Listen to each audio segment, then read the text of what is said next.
Hello everyone, welcome back to another video. ফিরে এলাম class 12-এর semester 4-এর স্টুডেন্টদের জন্য আর একটা ইম্পর্টেন্ট ভিডিও নিয়ে। আর আজকে আমরা এই ভিডিওতে আলোচনা করব লিও টলস্টয়ের লেখা যে শর্ট স্টোরি 3 কোশ্চেন্স রয়েছে সেখান থেকে 10টি গুরুত্বপূর্ণ 2 মার্কসের একটা সাজেশন নিয়ে। আমাদের এটা 3 কোশ্চেন থেকে 2 নম্বর ভিডিও। আমাদের প্রথম ভিডিওতে ছিল 3 কোশ্চেনের 6 মার্কসের একটা সাজেশন নিয়ে, আর এটা আমাদের 2 মার্কসের একটা সাজেশন যেখানে আমাদের 10টি গুরুত্বপূর্ণ 2 মার্কসের কোশ্চেন এবং তার সাথে সাথে অ্যান্সারও কিন্তু প্রোভাইড করা আছে। যারা প্রথম ভিডিওটা দেখোনি সেখানে তারা অবশ্যই গিয়ে ভিডিওটা ওয়াচ করে নাও। আর আমরা চলো দেখে নিই তাহলে ভিডিওটা দেরি না করে আজকে কি কি আমাদের 10টি গুরুত্বপূর্ণ প্রশ্ন রয়েছে, আর তোমরা অবশ্যই ভিডিওটা শেষ পর্যন্ত দেখতে থাকো। তাহলে আমাদের প্রথম প্রশ্ন রয়েছে যে what were the answers to the tsar's second question suggested by the learned man.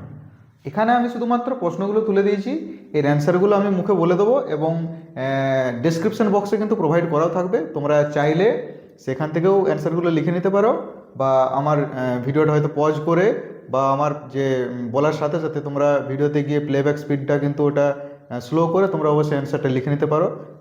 যেভাবে হোক অ্যান্সারটা তোমরা লিখে নেবে। তো আর দেখো তাহলে এই প্রথম প্রশ্নটা যেটা আছে যে what were the answers to the tsar's second question suggested by the learned man.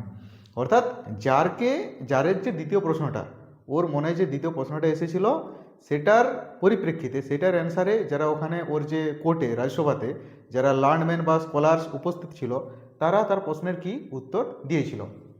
তাহলে আমরা যদি দ্বিতীয় কোশ্চেনের অ্যান্সারটা যদি আমরা বলার আগে আমাদেরকে দ্বিতীয় কোশ্চেনটা কী ছিল সেটা আমাদেরকে মনে করতে হবে। তাহলে দ্বিতীয় কোশ্চেনটা কী ছিল? দ্বিতীয় কোশ্চেনটা ছিল যে who were the most necessary people, যে সবথেকে গুরুত্বপূর্ণ ব্যক্তি কারা ছিল, এটা ছিল দ্বিতীয় কোশ্চেন। আর এটার একটা অবলিক দিয়ে অন্য প্রশ্ন হতে পারে যে হু অ্যাকর্ডিং টু দ্য লার্নম্যান, যে যারা ওখানে লার্নম্যান ছিল বা স্কলার ছিল তাদের মতে were the most necessary people, সবথেকে গুরুত্বপূর্ণ লোক কারা, গুরুত্বপূর্ণ ব্যক্তি কারা। তাহলে এটা আমাদের ওই সেম কোশ্চেন আর অ্যান্সার কিন্তু একই হবে।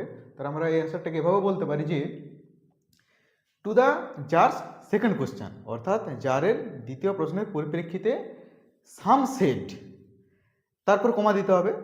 To the tsar's second question comma দিয়ে তারপরে দিতে হবে যে সাম সেড, তারপর আবার কমা দিয়ে the people the tsar most needed were his councillors, অর্থাৎ সবথেকে গুরুত্বপূর্ণ ব্যক্তি যেটা জারের প্রয়োজন সে তারা হচ্ছে তার যে কাউন্সিলার্স, অর্থাৎ কাউন্সিলার্স বলতে অ্যাডভাইজার্স।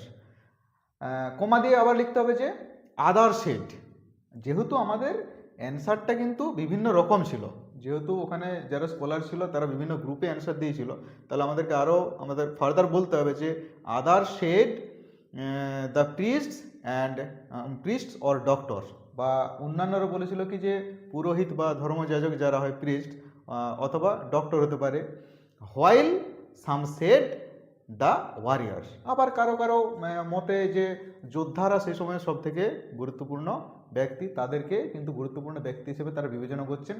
তো এই ছিল হচ্ছে তাদের বিভিন্ন গ্রুপের বিভিন্ন মতামত ছিল তাদের সেকেন্ড কোশ্চেন, অর্থাৎ সেকেন্ড কোশ্চেনটা ছিল হচ্ছে who are the most necessary people.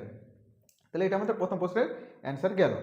এবারে আমাদের 2 নম্বর কোশ্চেনটি কি আছে যে what answers did the tsar get from the scholars for his first question. এবারে প্রথম প্রশ্নের উত্তরে স্কলারদের কাছ থেকে ও কি উত্তর, মানে প্রথম প্রশ্নের এগেনস্টে স্কলারদের কাছ থেকে কি উত্তর পেয়েছিল। তাহলে প্রথম প্রশ্নটা কি ছিল?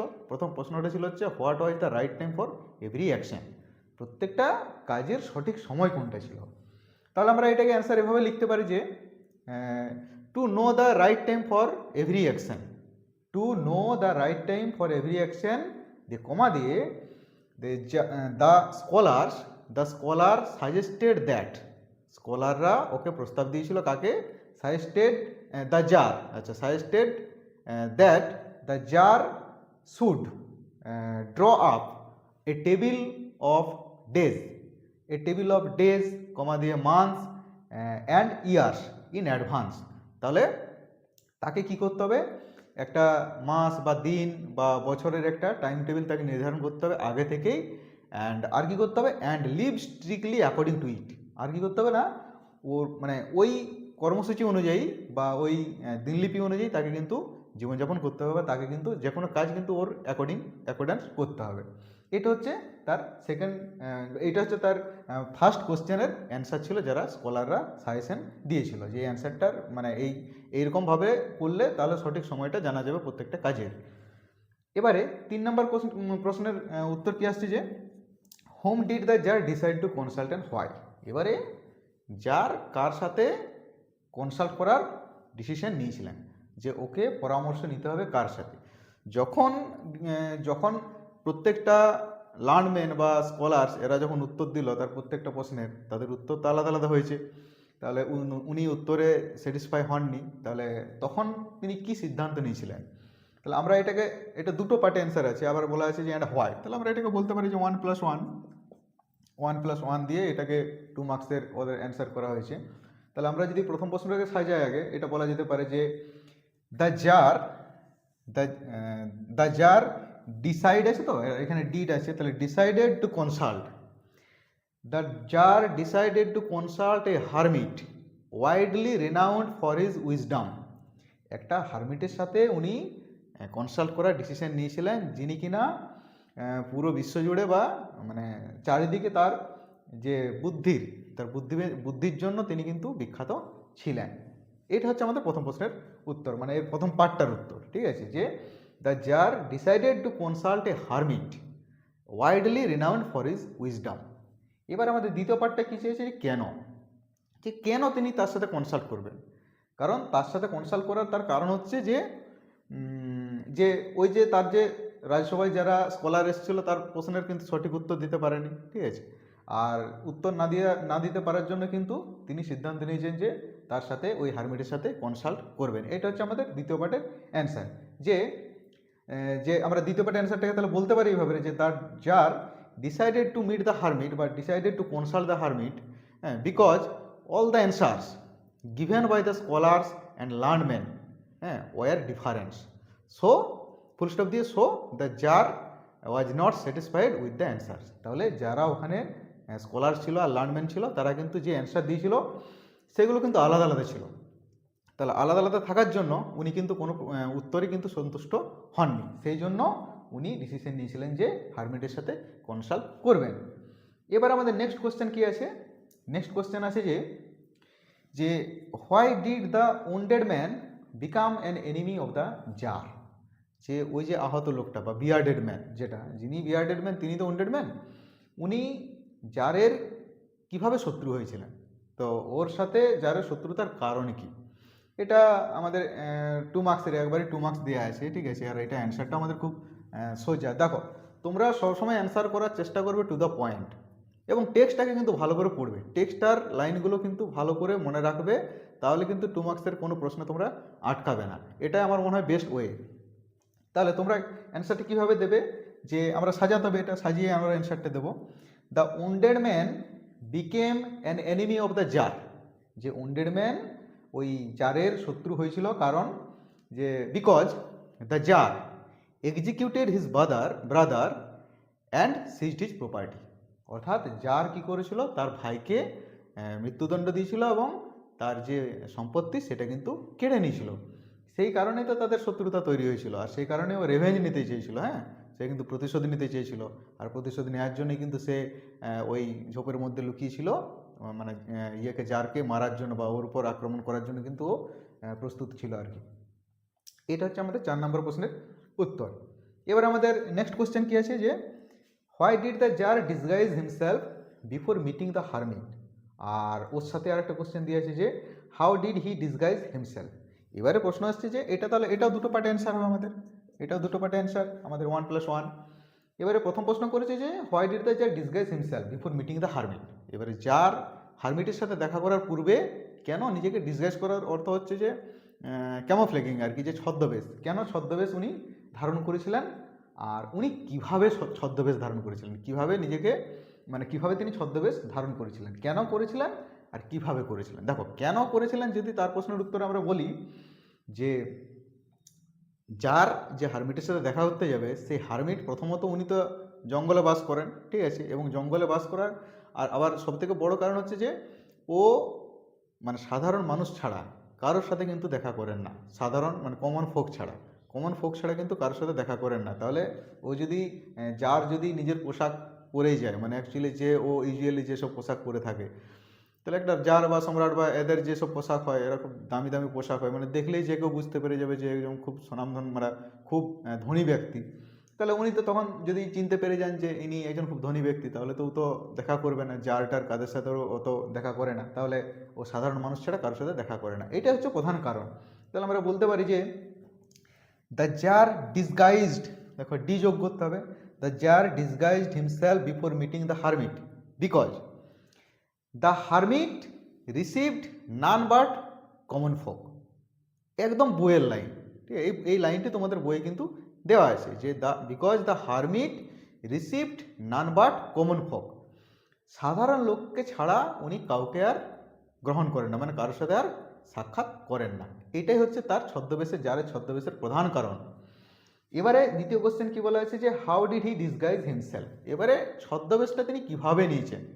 দেখো উনি কি করেছেন, উনি সাধারণ মানের পোশাক পরেছেন, যেমন আমরা সাধারণ লোক পোশাক পরে থাকি, তো উনি সেই সাধারণ পোশাক পরেছেন। তারপরে উনি ঘোড়ায় করে যাচ্ছিলেন, তাহলে হারমিটের কুড়ে ঘরে যাওয়ার পূর্বে কী করেছিলেন, ঘোড়া থেকে নেমে গেছিলেন, এবং ঘোড়া থেকে নামার পরে ও তো যার যাচ্ছে, মানে তার সাথে অনেক বডিগার্ড যাচ্ছে, তাহলে সেই বডিগার্ডগুলোকে ছেড়ে তিনি একাই হারমিটের সাথে দেখা করতে গেছিলেন, আর সেটাকে আমাদেরকে লিখতে হবে। তাহলে আমরা বলতে পারি যে কীভাবে তিনি নিজেকে ছদ্মবেশ নিয়েছিলেন। তাহলে হি পুট অন, তাহলে পুট অন মানে পরেছিলেন, তাহলে he put on simple clothes, তাহলে সাধারণ মানে পোশাক পরেছিলেন, he put on simple clothes, comma দিয়ে ডিসমাউন্টেড ফ্রম হিজ হর্স, তার ঘোড়া থেকে তিনি নেমেছিলেন, and left his bodyguard behind before meeting the hermit. অর্থাৎ তিনি সাধারণ পোশাক পরে ঘোড়া থেকে নেমে আর বডিগার্ডকে পিছনে রেখে, অর্থাৎ বডিগার্ডকে রেখে দিয়ে তিনি একাই হারমিটের সাথে দেখা করতে গেছিলেন। এটা হচ্ছে আমাদের প্রথমের 5টা কোশ্চেন। এবার আমাদের নেক্সট কোশ্চেন যে how did the tsar nurse the wounded man, অর্থাৎ জার ওই আহত লোকটার কিভাবে সেবা বা শুশ্রূষা করেছিলেন। এটা আমাদের 6 মার্কসের লং কোশ্চেনও কিন্তু কোশ্চেনটা দেওয়া আছে, এটা কিন্তু খুব ইম্পর্টেন্ট কোশ্চেন। আর এটা যদি 2 মার্কসের আসে তাহলে কিন্তু আমরা কীভাবে অ্যান্সারটি লিখবো, একটু কম্প্রেস করে অ্যান্সারটি লিখতে হবে, মানে 25 থেকে 30টা শব্দের মধ্যে লিখতে হবে তো 2 মার্কসের, তাহলে অ্যান্সারটা কিন্তু একটু ছোট হবে।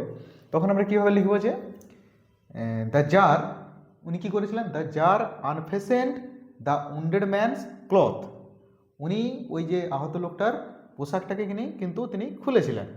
হ্যাঁ, তারপর কমা দিয়ে লিখতে হবে যে bandaged his wound with his handkerchief and a towel the hermit had, তারপর কমা দাও। অর্থাৎ উনি ওর যে আহত বা ক্ষত স্থানটা সেখানটা তিনি ব্যান্ডেজ করেছিলেন বা বেঁধে দিয়েছিলেন কিসের মাধ্যমে, তার যে রুমালটা ছিল এবং ওই হারমিটের যে একটা টাওয়েল ছিল সেটা দিয়ে তিনি বেঁধেছিলেন। তারপরে কি করেছিলেন, কমা দেওয়ার পরে রিপিটেডলি ওয়াশড ইট, আর ওটাকে কিন্তু ওই ক্ষত স্থানটাকে বারবার ধরে কিন্তু পরিষ্কার করছিলেন, বা ওই রুমালটাকে যেটা তিনি ব্যান্ডেজ করেছিলেন সেই ব্যান্ডেজটাকে বারবার তিনি পরিষ্কার করছিলেন। তাহলে repeatedly washed it and reapplied the bandage, তিনি আবার সেই ব্যান্ডেজটাকে আবার বাঁধছিলেন, রিঅ্যাপ্লাই করছিলেন, reapplied the bandage until blood ceased flowing, যতক্ষণ না রক্ত পড়া বন্ধ হচ্ছে ততক্ষণ তিনি এই কাজটা করে যাচ্ছিলেন। তাহলে তারপর আমরা শেষে বলতে পারি যে thus the tsar nurse the wounded man with care বা carefully with the help of hermit. তাহলে এইভাবে তিনি ওই হারমিটের সাহায্য নিয়ে তিনি কিন্তু ওই আহত লোকটার সেবা বা শুশ্রূষা করেছিলেন। আমরা এভাবে লিখবো এই অ্যান্সারটা। তারপরে আমাদের 7 নম্বর কোশ্চেনটি কি আছে যে what did the tsar proclaim throughout his kingdom. দেখো ওখানে প্রোক্লেম মানে হচ্ছে অ্যানাউন্স। এবারে জার তার রাজ্য জুড়ে কি ঘোষণা করেছিলেন, তো ওনার মনে যখন 3টা প্রশ্ন হয়েছিল উনি রাজ্য জুড়ে ঘোষণা করেছিলেন যে আমার এই 3টা প্রশ্নের যে অ্যান্সার বলতে পারবে তাকে কিন্তু আমি পুরস্কৃত করবো বা তাকে আমি পুরস্কার দেব, এটা তিনি ঘোষণা করেছিলেন, এটা তিনি অ্যানাউন্সমেন্ট করেছিলেন। তাহলে আমরা অ্যান্সার কীভাবে লিখবো, যে আগে দ্য জার লিখতে হবে, দ্য জার, আর এখানে যেহেতু প্রোক্লেম আছে তোমরা প্রোক্লেম করতে পারো, প্রোক্লেমড ডিডের জন্য ইডি হবে, বা অ্যানাউন্সড করতে পারো। তাহলে the tsar proclaimed throughout his kingdom that he would give a reward to to anyone who would teach him. তাহলে সে যে যে কেউ মানে তার যে প্রশ্নের উত্তর দিতে পারবে তাকে কিন্তু পুরস্কৃত করবে। তাহলে হু উড টিচ হিম, তারপরে টিচ হিম দেওয়ার পরে তোমরা কি করবে যে একটা হাইফেন দেবে। হাইফেন দেওয়ার পরে একটা আমি বুদ্ধি বলছি, তো তোমাদের যে প্রথম যে তিনটা কোশ্চেন যে মনে আছে যে what was the right time for every action, এটা লিখবে। তাহলে what was the right time for every action, তারপরে কমা দেবে। 2 নম্বর কোশ্চেনটা লিখবে যে who are the most necessary people, comma দেবে, and what was the most important thing to do. এই তিনটা কোশ্চেন লেখার পরে ফুল স্টপ দেবে।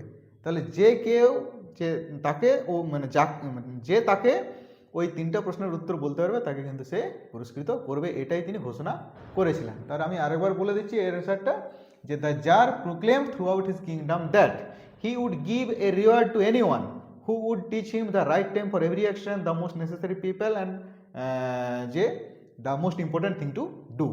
এই তারপরে ফুল স্টপ, এটা হচ্ছে আমাদের অ্যান্সার। এবারে আমাদের 8 নম্বর কোশ্চেনে কি আছে যে what according to the hermit is the most important affair or thing to do, যেটা আমরা বলছিলাম যে হারমিটের মতে। এবারে তো প্রশ্ন তিনটা নিয়ে হারমিটের কাছকে গেছে উত্তর চাওয়ার জন্য। হারমিটের কাছকে যাওয়ার পরে হারমিট তো তাকে ডিরেক্টলি অ্যান্সার দেয়নি, তাকে কাজের মাধ্যমে কিছু ইনসিডেন্ট ঘটেছিল তার মাধ্যমে তিনি তাকে উত্তর দিয়েছিলেন। এবারে তাহলে প্রশ্নটা হচ্ছে কি যে most important thing to do বা মোস্ট ইম্পর্ট্যান্ট অ্যাফেয়ার।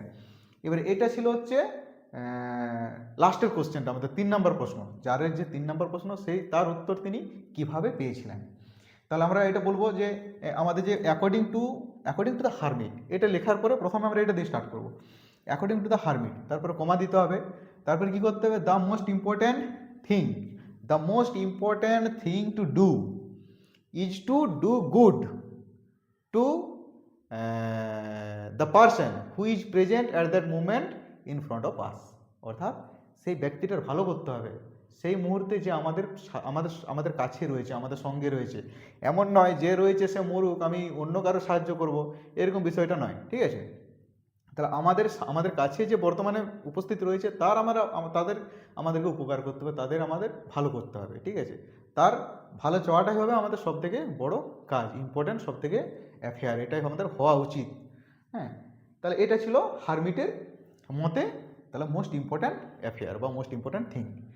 এবারে আমাদের 9 নম্বর কোশ্চেন কি আছে যে what was the hermit doing when the tsar approach. খুবই একটা সহজ কোশ্চেন, ইজি কোশ্চেন দিয়েছে যে হারমিট যখন জার যখন হারমিটের কাছকে যায় তখন হারমিট কি করছিলেন। তো আমরা গল্পটাকে সবাই পড়েছি, তাহলে আমরা জানি এটা যে যখন তিনি হারমিটের কাছকে যান, অর্থাৎ জার যখন হারমিটের কাছকে যান তখন কি করছিলেন হারমিট না, তিনি বীজ তোলার জমি খুঁড়ছিলেন, তার যে কুড়ে ঘর রয়েছে তার পাশে তিনি বীজ তোলার জমি খুঁড়ছিলেন। তাহলে এটা আমরা জেনেছি। তাহলে আমরা অ্যান্সারটা কি লিখবো যে আমরা এখান থেকে স্টার্ট করবো যে হোয়েন দ্য জার অ্যাপ্রোচ, তারপরে কমা দিয়ে the hermit was digging the ground in front of his heart. আমাদের এটাই অ্যান্সার যে হোয়েন দ্য জার অ্যাপ্রোচ কমা দিয়ে the hermit was digging the ground in front of his heart, তার কুড়ে ঘরের সামনে তিনি মাটি খুঁড়ছিলেন, ঠিক আছে, বীজ তোলার জন্য জমি খুঁড়ছিলেন। তাহলে এটা হচ্ছে আমাদের 9 নম্বর কোশ্চেনের আমাদের অ্যান্সার। আর আমাদের লাস্ট কোশ্চেন কি আছে যে why did the tsar give the reward to none. তো জার কেন পুরস্কারটা কাউকে দেননি, উনি যে ঘোষণা করেছিলেন পুরস্কারটার কথা, ঠিক আছে, যে এই যে আমরা এখানে যে 7 নম্বর কোশ্চেনে বলা হয়েছিল যে উনি পুরস্কারের কথা ঘোষণা করেছিলেন, তো সেই পুরস্কার তিনি কেন কাউকে দেননি। যে আমরা জানি যে পুরস্কারটা তিনি কাউকে দেননি কারণ তিনি কারো প্রশ্নের উত্তরে কিন্তু সন্তুষ্ট হননি, তাহলে এই জন্যই তিনি পুরস্কারটা কাউকে দেননি আর কি। তাহলে আমরা এটাকে এভাবে সাজিয়ে লিখতে পারি যে the tsar gave the reward to none because, তাহলে the tsar gave the reward to none because all the answers given by the learned men and the scholars were different. তাহলে যারা ওই লার্নমেন এবং স্কলাররা তারা যে উত্তর দিয়েছিল সবগুলো ছিল আলাদা আলাদা। So the tsar was not satisfied with the answers, আর এই কারণেই তিনি কাউকেই পুরস্কৃত করেননি বা পুরস্কারটা কাউকেই দেননি। এইটা ছিল আমাদের লাস্ট কোশ্চেনের অ্যান্সার। আর এর অ্যান্সারগুলো তোমাদেরকে আমি ডিসক্রিপশন বক্সে কিন্তু দিয়ে দেবো, সেখান থেকে তোমরা নিয়ে নিতে পারো। আর এই ছিল আছে আমাদের 10টা কোশ্চেন, এগুলো কিন্তু তোমরা পরীক্ষার জন্য প্রস্তুত করো, এগুলো কিন্তু খুবই গুরুত্বপূর্ণ এবং পরীক্ষকদের খুবই পছন্দের, যারা এক্সামিনার্স রয়েছেন তাদের কিন্তু এটা খুবই মানে এগুলো এক্সাম ওরিয়েন্টেড, তাহলে তোমরা অবশ্যই এগুলো কিন্তু পরীক্ষার আগে প্রস্তুত করে নাও। আর ভিডিওটা শেষ পর্যন্ত দেখার জন্য সকলকে অসংখ্য ধন্যবাদ। যদি তোমাদের ভিডিওটা ভালো লেগে থাকে তাহলে অবশ্যই লাইক করো, বন্ধুদের সাথে এটা শেয়ার করো, আর চ্যানেলটাকে অবশ্যই সাবস্ক্রাইব করে পাশে থাকো। Thank you.